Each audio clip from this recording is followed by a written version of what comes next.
Good evening, sir. Ito yung arithmetic calculator ko using if-else statement.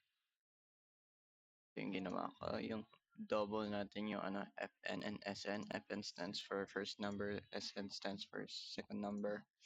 Character yung OP, operator, string yung off, pang off sa calculator. Ito yung main function. Gumamit ako ng goto, calcu, cout, enter first number, cin, Fn, Fn. And then if in that period fail, if magfa-fail siya, if for example maglalagay ng letter yung isang user, magfa-fail nun siya, lalabas nun to. Then babalik sa calcu.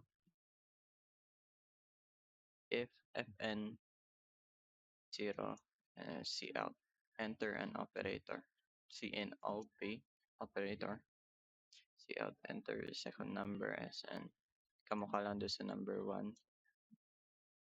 Tapos ito yun doon sa operator. Else cout first number. Ayan. Hindi siya tumatanggap ng negative. And to calcu. Proceed. Ito yung proceed dito.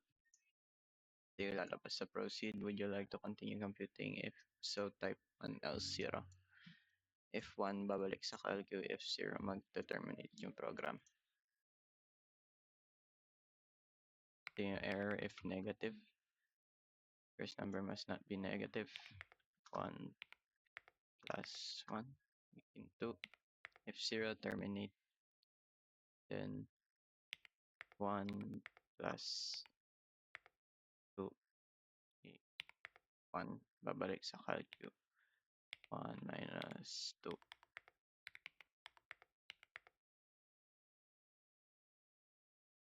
Negative 1. Did 3.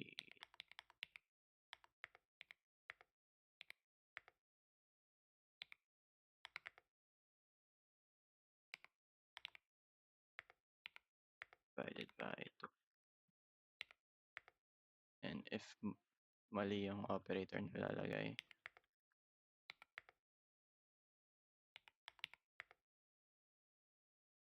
kaya again, babalik sa calcu. Then if letter yung lalagay sa number, only numbers are allowed. Yun lang po.